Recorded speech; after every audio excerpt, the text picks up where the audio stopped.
नमस्कार, पंजाब केसरी टीवी पर आप सभी दर्शकों का स्वागत है और इस समय मैं मौजूद हूँ कुरुक्षेत्र में केडीबी यानी कुरुक्षेत्र डेवलपमेंट बोर्ड में।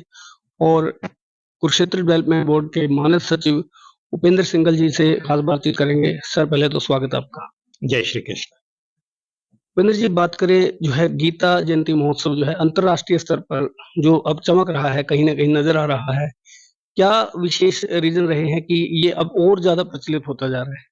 वर्तमान सरकार ने 2016 में ये निर्णय लिया था कि अंतर्राष्ट्रीय गीता महोत्सव इस व्यापक स्तर पर मनाया जाएगा और इसी भाव से उस समय माननीय मुख्यमंत्री थे श्री मनोहर लाल जी, उनके दिशा निर्देशों और मार्गदर्शन में स्वामी ज्ञानानंद जी महाराज के आशीर्वाद से ये सब कार्यक्रमों का एक संयोजित तरीके से, क्योंकि इस बात में आप सब जानते ही हैं कि कुरुक्षेत्र को गीता उपदेश स्थली होने का गौरव प्राप्त है और पूरा कुरुक्षेत्र इसमें यजमान की भूमिका में आए और कुरुक्षेत्र उत्सव ये बने, मार्गशीर्ष का महीना गीता मास बने।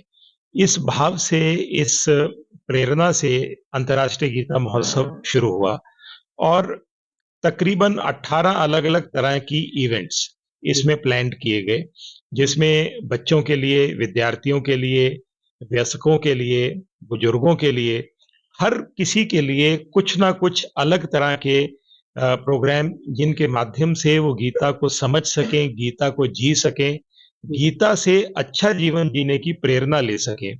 इस भाव से ये कार्यक्रमों का संयोजन हुआ और आज तक इस बार 10वां अंतर्राष्ट्रीय गीता महोत्सव हम मना रहे थे, आज जो जिसका समापन 5 दिसंबर को होना है। इस बार तो विदेश मंत्रालय भी हमारे साथ पार्टनर की भूमिका में आया और केवल भारत में ही नहीं, 51 देशों के अंदर उन्होंने अपने मिशंस के जरिए अंतर्राष्ट्रीय गीता महोत्सव को मनाया और विभिन्न चिंतकों को, जो 16 देशों के 25 गीता स्कॉलर्स को वो कुरुक्षेत्र की अंतर्राष्ट्रीय गीता संगोष्ठी में भाग लेने के लिए लेके आए और अपनी एक बड़ी एग्जीबिशन उन्होंने लगाई। उसके अलावा बहुत सारे जो पंडित थे, एक हमारा बहुत विशिष्ट कार्यक्रम रहता है देवस्थानम सम्मेलन, जिसमें तीर्थ प्रतिनिधियों को हम कुरुक्षेत्र में बुलाते हैं और अपनी तीर्थ परंपरा, अपनी संस्कृति को कैसे को ब्रांडिंग, कि हमारे तीर्थ का जो विवरण है उसका प्रचार है दूसरे तीर्थ पर हो और दूसरे तीर्थ का प्रचार प्रसार हमारे यहाँ हो। तो इस भाव से एक सम्मेलन जो पिछले वर्ष स्वामी ज्ञानानंद जी की देखरेख में मार्गदर्शन में शुरू हुआ, वो कार्यक्रम में तो इस बार उपराष्ट्रपति भी मुख्य अतिथि बनकर आए और बहुत गौरव का विषय रहा कि हमारे इस महोत्सव में देश के प्रधानमंत्री हमारे इस कार्यक्रम में आए। अनुभव केंद्र, जो महाभारत की अनुभव केंद्र जो गीता उपदेश स्थली ज्योतिसर में बना है, उसका उन्होंने लोकार्पण किया और ब्रह्म सरोवर की दिव्य आरती में भी भाग लिया। जहाँ तक मुझे ध्यान है, जब पैनोरमा बना था तो आदरणीय जो प्रधानमंत्री थे स्वर्गीय हमारे जो है अटल बिहारी वाजपेयी जी, उन्होंने इसका जो है शुभारंभ किया था और अब मोदी जी ने जो है अनुभव केंद्र का शुभारंभ किया है। हालांकि दोनों में ही विवरण एक सा ही दिया गया है, जैसे महाभारत का इसमें थोड़ा विस्तृत अनुभव दे दिया गया है। इसमें ये बहुत अलग-अलग कारणों की वजह से विशिष्ट है, क्योंकि जो पैनोरमा के अंदर अगर आपने महाभारत अनुभव देखा हो तो वो केवल एक पिक्चर गैलरी है।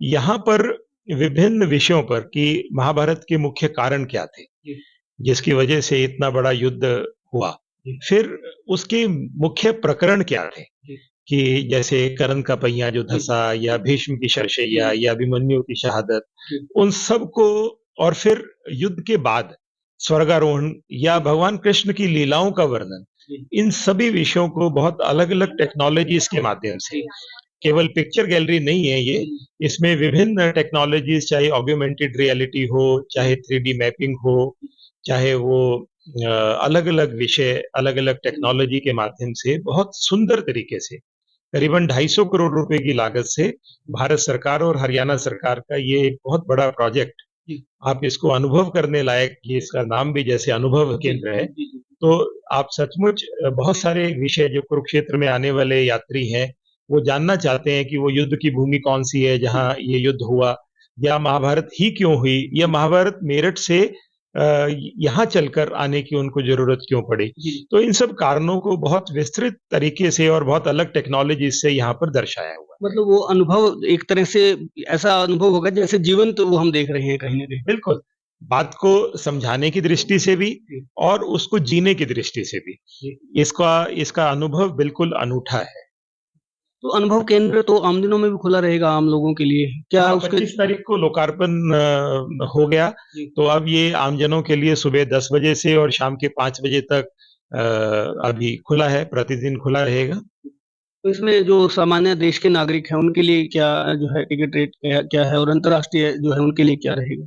टिकट रेट अभी 200 रुपया टिकट आम नागरिकों के लिए और 600 रुपये टिकट विदेशियों के लिए निश्चित हुई है, और इसमें स्टूडेंट का कंसेशन अभी अप्रूव होने के लिए गया हुआ है और 2-3 दिन के बाद वो भी शुरू हो जाएगा।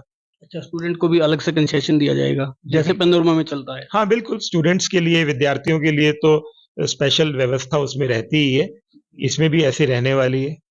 तो आज जो है कार्यक्रम का समापन हो रहा है, गीता महोत्सव का जो आज समापन हो जाएगा।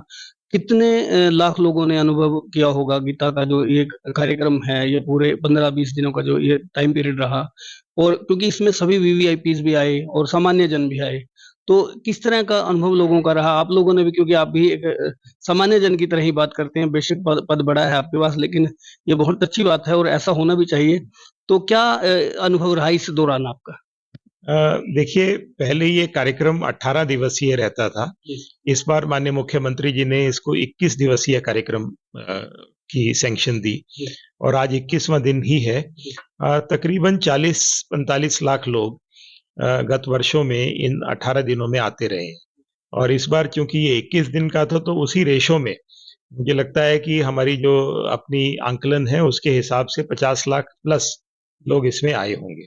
इस बार कुछ प्रचार में भी कुछ नयापन था, और हमने एक व्यवस्था ऐसी भी रखी थी कि अपनी वेबसाइट के माध्यम से कोई भी व्यक्ति को अपने पर्सनल निमंत्रण अपने अभिभावक को देने की एक फैसिलिटी थी, जिसमें वो अपना नाम, अपने अभिभावक का नाम और मेल आईडी डालते, तो उनकी ईमेल पर हमारी तरफ से ईमेल जाती उनके नाम से। तो ऐसी एक व्यवस्था थी। फिर जो कार्ड हमारे गए उनमें भी हमने गीता उपदेश थली की रज साथ में दी, और बहुत अलग-अलग माध्यमों से अलग-अलग विद्यार्थियों को, जैसे यूनिवर्सिटी के विद्यार्थियों ने बहुत हमारे साथ सहयोग किया, और अगर आप इंस्टाग्राम और यूट्यूब और फेसबुक इत्यादि का पूरा डेटा देखें तो 87 लाख से ज्यादा लोग तो लाइव कार्यक्रम को हमारे देख पाए, और बहुत सारे और अकाउंट ऐसे थे जिन्होंने अपने माध्यम से इसका प्रचार और प्रसार किया। मतलब अगर इंटरनेट का संचार माध्यम ना होता तो वो 87 लाख लोगों में से भी कुछ लोग यहाँ और पहुँचते। ऐसा ऐसा भी कह सकते हैं, ऐसा भी कह सकते हैं, लेकिन ये 87 लाख लोग वो भी थे जो विभिन्न कार्यक्रमों की जानकारी यूट्यूब या इंस्टाग्राम से लेते थे और फिर यहाँ आकर वो देखते थे। तो क्या संदेश आप देना चाहेंगे? आज महोत्सव का समापन है और अभी जो अगले वर्ष फिर जो है आगमन होगा, क्या कहना चाहेंगे आमजन से या जो लोग जो गीता महोत्सव में इंटरेस्ट रखते हैं? गीता महोत्सव हमारा एक गौरव है, क्योंकि कुरुक्षेत्र की एक बड़ी जिम्मेवारी भी है एक गौरव के साथ, क्योंकि कुरुक्षेत्र में ही गीता का उपदेश हुआ। तो हम कुरुक्षेत्रवासी यजमान बनके पूरे विश्व को गीता महोत्सव में भाग लेने के लिए निमंत्रण एक ही भाव से देते हैं कि गीता में आस्था रखते हुए, गीता के संदेश को समझते हुए, इसकी सार्वभौमिकता को समझते हुए अपने जीवन को गीतामय बनाएं, और शांति के साथ और इस भाव से कि अपनी क्वालिटी ऑफ लाइफ को हम इम्प्रूव कर सकें, तो इसी भाव के साथ गीता महोत्सव मनाया जाता है। और इसमें सफलता के लिए हमारे पास ये बात गौरव से हम कह सकते हैं कि बहुत सारी सामाजिक और धार्मिक संस्थाओं का हमें सहयोग मिलता है। अगर आपने इन कार्यक्रमों को देखा हो तो बहुत सारे कार्यक्रम तो संस्थाओं ने अपने तौर पे 70 से ज्यादा संस्थाएं हमारे साथ इसमें जुटी हुई थी, जिन्होंने यज्ञ इत्यादि का आयोजन अपने आप किया, या हमारे गीता संदेश यात्रा जो एक दिन पहले 14 नवंबर को निकली थी, तो वो भी पूरे कुरुक्षेत्र में ब्रह्म सरोवर से ज्योतिसर, पीपली सेक्टरों में होती हुई आई। तो इस तरह के विभिन्न कार्यक्रम, जैसे दीपोत्सव है, दीपोत्सव का आयोजन भी कंप्लीटली ऑर्गेनाइजेशंस के अपने बलबूते पर था। तो एक स्वावलंबी कार्यक्रम है। इसमें सरकार केवल, कुरुक्षेत्र विकास बोर्ड केवल आप कह सकते हैं कि मात्र सुविधाएं या इंफ्रास्ट्रक्चर फैसिलिटीज को क्रिएट करने मात्र का काम करता है। बाकी संस्थाएं और गीता अनुरागी लोग खुद इस गीता महोत्सव को मनाते हैं, श्रद्धा भाव से मनाते हैं। और जो आपसे मैंने बताया कि इसका जो मूल उद्देश्य है, उसी उद्देश्य को ध्यान में रखते हुए विभिन्न कार्यक्रमों का आयोजन करते हैं। जी, धन्यवाद उपेंद्र जी।